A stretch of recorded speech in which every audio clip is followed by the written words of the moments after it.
Olá, hoje a gente mergulha numa história bem antiga, mas que ecoa muito hoje, a de Sansão. Isso mesmo, aquele juiz de Israel famoso pela força sobre-humana. Exato, mas que não foi derrubado por um exército, e sim por algo dentro dele. Uma escolha interna. Uma clássica história de autossabotagem, né? Justamente. Nossa análise vem lá do livro de Juízes, capítulo 16. Queremos entender como alguém tão forte pôde cair. E o que isso diz sobre nós, sobre as armadilhas que todos nós podemos enfrentar no dia a dia. Qual foi o erro fatal de Sansão? É o que a gente vai tentar desvendar aqui. E é fascinante porque a história dele não é só um relato antigo. Funciona quase como um estudo de caso, sabe? Sobre esses padrões de autossabotagem que se repetem. Como assim? A gente vê isso o tempo todo. Pessoas com talentos incríveis que acabam desperdiçados. Relacionamentos que tinham tudo para dar certo, mas implodem por decisões pequenas, aparentemente sem importância. Potenciais que nunca se realizam. Tudo por causa de vulnerabilidade que a pessoa ignora, né? Exatamente. É um estudo sobre como a força e a fragilidade podem morar juntas na mesma pessoa. Certo.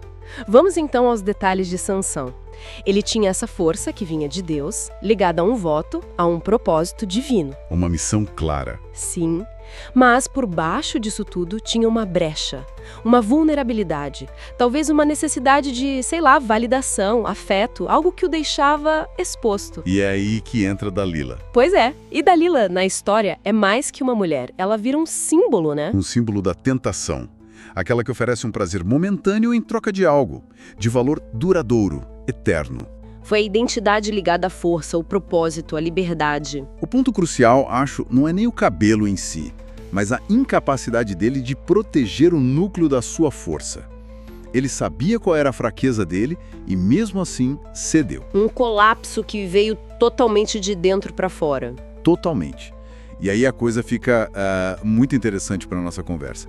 Porque fica claro que o verdadeiro inimigo de Sansão não era Dalila, nem os filisteus. Quem era, então? Ele mesmo.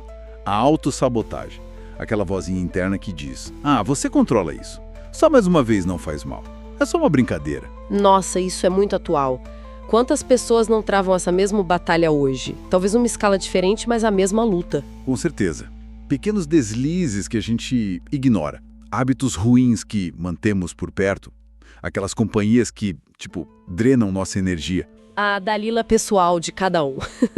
Fico pensando que forma essa Dalila assume na vida de quem está ouvindo a gente agora. É uma reflexão muito importante.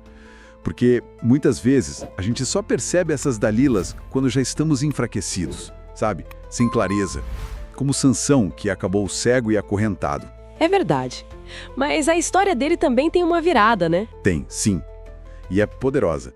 Mesmo lá no fundo do poço, parece que ele se reconecta com a verdadeira fonte da força dele, que não estava só no físico, mas em algo maior. E ele realiza o maior ato dele justamente nesse momento, quando parecia mais fraco. Exato. O que nos leva a pensar, não só na redenção final, mas na prevenção. Sim, a chave parece ser identificar e confrontar esse padrão destrutivo antes de chegar no cativeiro, seja ele qual for. Reconhecer o que drena nossa força, nossa energia, nosso propósito e ter a coragem de cortar essa ligação. Sansão esperou até não ter mais escolha. Nós temos a chance de agir antes. Exatamente. E a história dele nos dá quase um roteiro prático para evitar esse ciclo. Que passos seriam esses? Bom, primeiro, identificar a raiz da vulnerabilidade.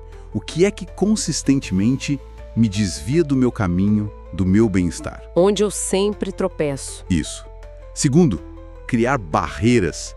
Proteger-se. Se Sansão tivesse evitado se expor tanto à fraqueza dele, talvez fosse diferente. Evitar a tentação constante, né? Exato. Terceiro, alimentar a fonte de força diariamente, seja ela espiritual, mental, emocional. Sansão se desconectou disso. Perdeu a conexão. E quarto, ter um propósito maior, algo que seja mais forte que os desejos imediatos.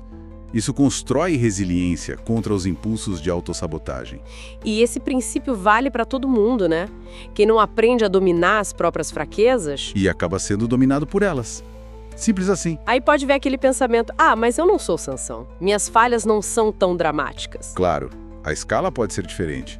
mas o mecanismo é o mesmo. Adiar aquele projeto importante por causa de distrações bobas. Priorizar a gratificação instantânea em vez do crescimento a longo prazo. Manter relacionamentos que claramente nos diminuem. Tudo isso são formas de autossabotagem. A gente já viu muitos casos, né? Pessoas que aplicaram lições parecidas. Sim, gente que cortou laços tóxicos, superou vícios, reencontrou um propósito. A mudança é possível quando a pessoa decide encarar a própria Dalila. No fundo, a jornada de Sansão é um espelho. Um espelho para a gente olhar nossas próprias escolhas diárias. A autoconsciência, então. Essa capacidade de olhar para dentro e lidar com as vulnerabilidades. Não é um luxo, é vital. É o que impede a gente de ser surpreendido e derrubado por nós mesmos. Então, para fechar, fica a reflexão, né? Inspirada diretamente nessa análise que a gente fez. Qual seria? Será que vamos usar essas ideias para agir agora? Identificar e lidar com nossas áreas de autossabotagem? Ou vamos esperar? Como Sansão esperou, até que as consequências sejam grandes demais e talvez seja tarde para mudar o rumo. Uma pergunta para cada um pensar.